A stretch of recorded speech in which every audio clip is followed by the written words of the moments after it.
les foyers du terrorisme les plus importants et les plus dangereux aujourd'hui ne sont plus en Orient, mais ils sont au Sahel. Et cette cérémonie qui a eu lieu au Mali aura probablement lieu aussi dans le bassin du lac Tchad. Et le Niger, mon pays, est situé précisément entre le territoire du Mali et le bassin du lac Tchad. Et à ce titre, nous faisons face aux deux plus grands foyers terroristes actifs aujourd'hui dans le monde. En plus de cela, vous devez savoir que nous sommes voisins de la Libye. Et la frontière sud de la Libye échappe à toute forme de contrôle étatique. Et ce, depuis 2011. Et elle est devenue une grande plateforme de la criminalité transnationale organisée à partir de laquelle toutes les armes qui sont utilisées par les mouvements terroristes qui sévissent dans la zone du Sahel en proviennent. Et cette zone est devenue un carrefour des groupes criminels qui vivent principalement du trafic transsaharien de la drogue. Et cette économie criminelle qui a prospéré depuis les années 2000, mais qui a plus pris de l'ampleur à partir de l'année 2011, est devenu le moyen par lequel les groupes criminels de tout acabit, mais les groupes criminels terroristes font l'argent grâce auquel, dans un espace désertique comme ça, où la vie même aurait été difficile, et entretiennent une subversion qui pénalise les États, qui remet en cause leur avenir et qui aura probablement, si elle doit prendre plus d'ampleur, un impact sur l'Europe et sur la sécurité du monde, tout simplement. C'est pourquoi, lorsque nous parlons de sécurité dans l'espace méditerranéen, nous devons avoir en vue ce qui se passe dans la zone du Sahel. Pas seulement sous l'angle de ce qu'il y a lieu de faire pour lutter par des moyens militaires, des moyens de renseignement, des moyens de police contre le phénomène, mais ce qu'il faut faire de façon globale pour comprendre la situation de cet espace et y apporter les remèdes nécessaires. Pourquoi? Les terroristes qui ont échoué dans les pays qui en avaient constitué la matrice ont pu faire en sorte que le phénomène prospère ailleurs, et plus précisément au Sahel et nulle part ailleurs. C'est le cas tout simplement parce que la région du Sahel connaît deux problèmes que nous ne pouvons adresser qu'en mobilisant des moyens qui dépassent les capacités des États sahéliens eux-mêmes. Premier problème, c'est celui des effets du changement climatique. Le ministre Tajani l'a dit tout à l'heure,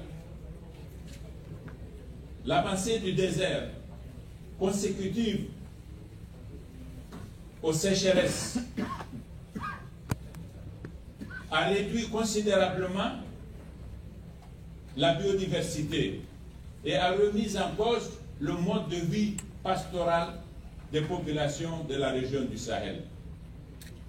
Tous les candidats au terrorisme dans l'espace du Sahel sont des jeunes de communautés pastorales.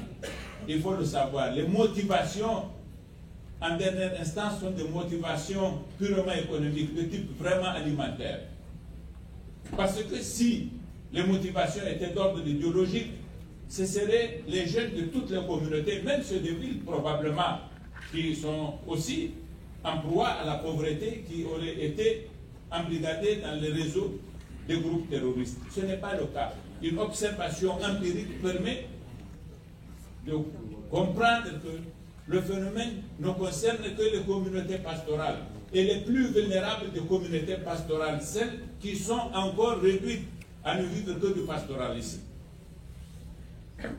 Il faut prendre des mesures pour que l'impact du changement climatique ne donne pas lieu à des situations de ce genre susceptibles de revêtir des formes de nature à menacer la stabilité et la sécurité au-delà de l'espace du Sahel seulement.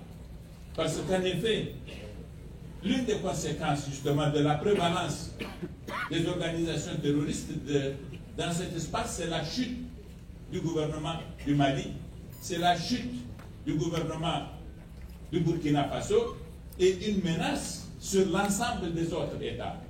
Vous voyez les conséquences.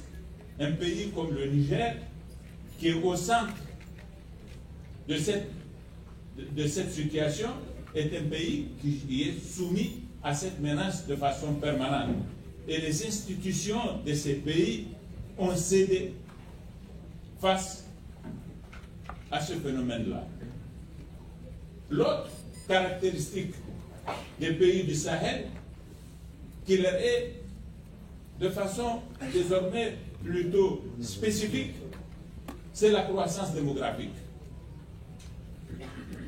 Les pays du Sahel connaissent une croissance démographique de presque 4% par an, de 3,5%, 3,6%, 3% selon les situations, et même peut-être 4%. Lorsque vous combinez les effets du changement climatique à cette croissance démographique débridée, vous avez une situation qui échappe forcément au contrôle. Et c'est ça qui donne lieu aux tentations à la migration, aux tentations diverses, aux tentations au terrorisme. Et nous devons, dans le cadre du débat que nous menons entre nous sur le plan international, envisager de régler ces deux problèmes. Faute de quoi, nous laisserons perdurer une situation qui va se dégrader, qui va contaminer tout le reste du continent africain, du moins dans cet espace de l'Afrique de l'Ouest. C'est ma conviction intime, basée sur ce que je suis en train d'observer.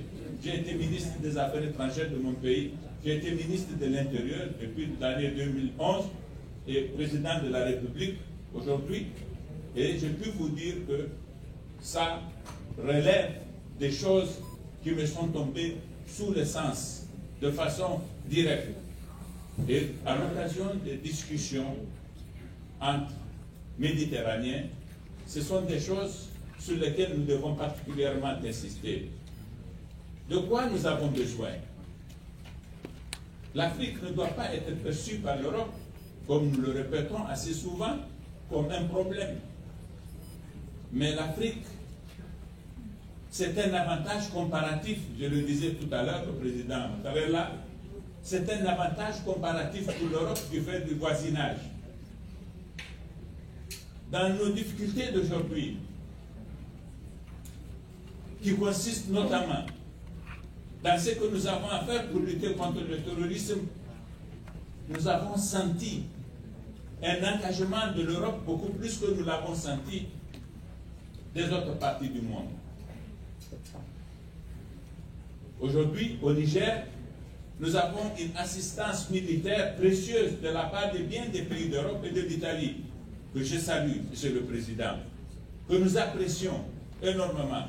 Il y a de cela 2 mois, l'Italie nous avait livré, le ministre Guerini à l'époque était venu à Niamey pour nous livrer des hélicoptères. Hier, celui qui l'a remplacé, avec qui j'ai eu l'occasion d'une conférence de ce genre, à la fondation Médor du ministre Miniti, que j'avais connu lorsque j'étais ministre de l'Intérieur, avec lui, m'a annoncé 2 autres hélicoptères. Ces choses, nous les apprécions et nous considérons que l'Europe, l'Italie, qui est encore plus proche que tout autre pays d'Europe, de l'Afrique, a pris conscience de l'unité de notre destin Et ça, c'est vrai pour d'autres pays européens, avec des formes d'intervention dans d'autres secteurs à caractère économique également. Les pays d'Europe ne se limitent pas à leur soutien dans le domaine militaire aujourd'hui, mais ont intensifié leur soutien dans le domaine économique aussi. Et donc, j'ai dit que si l'Europe se mobilise à nos côtés, c'est parce que l'Europe a conscience que l'Afrique doit pouvoir aussi être un atout pour elle. Nous avons un potentiel de richesse important. Un pays comme le Niger, qu'est-ce qu'il attend aujourd'hui? Des investisseurs. Nous avons d'énormes quantités d'eau que nous ne pouvons pas mobiliser pour produire convenablement parce que nous n'avons pas de capacité pour accéder au crédit qui nous permettrait de disposer des capitaux qui peuvent mettre en valeur nos richesses. Il faut que dans le débat que nous menons sur le changement climatique, nous pensions et nous réfléchissions de la même façon. Les mesures qui sont prises dans le cadre des mécanismes prévus pour l'adaptation pour nos pays à nous ne nous satisfont pas. Ces mesures sur les mécanismes de financement, elles sont belles, mais en théorie. Mais dans les faits, les ressources qu'elles prévoient ne nous sont pas accessibles. Si nous devons emprunter de l'argent, il nous coûte si cher qu'il est impossible que nous y accédions. Et tant que nous ne disposerons pas des capitaux que nous pouvons investir, nous, pour produire l'énergie dont nous avons besoin afin de mettre en valeur nos richesses très importantes que contient notre sous-sol en eau et dans d'autres domaines, nous resterons dans une situation où nous continuerons à végéter. Or, si nous nous végétons, cette situation va générer un état de fait qui va avoir son impact sur la stabilité du monde et nous continuerons nos débats sur la migration. Ça ne sert à rien de parler de la migration comme nous l'avons fait. Aujourd'hui encore, nous parlons de la migration comme dans les années où moi, avec Militi, nous étions ministres de l'Intérieur. Nous devons pouvoir dépasser cela. Et c'est possible que nous dépassions cela. Il suffit en effet que nous fassions une réflexion qui dépasse les conclusions de la conférence de la Valette qui avait lieu à Malte en 2015. Vous vous souvenez, sur la migration, nous avons défini de grandes stratégies, mais à l'épreuve des faits, elles n'ont pas eu les résultats escomptés, simplement parce qu'elles ont procédé d'analyses qui ne sont pas tout à fait en concordance avec les exigences de la réalité.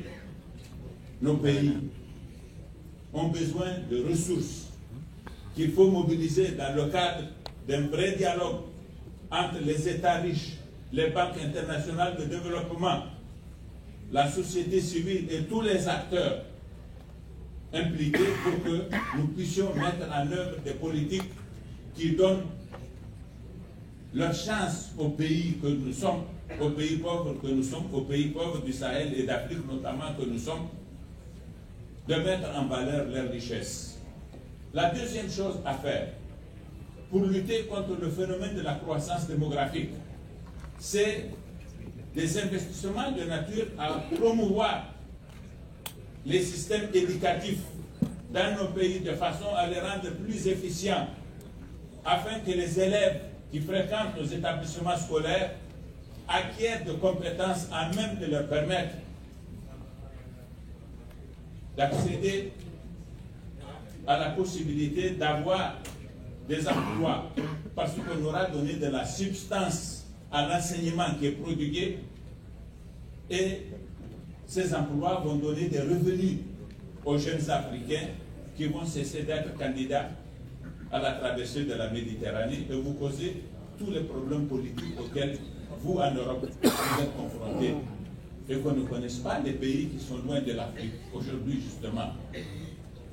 Ces deux questions de la nécessité de notre débat sur les mesures à mettre en œuvre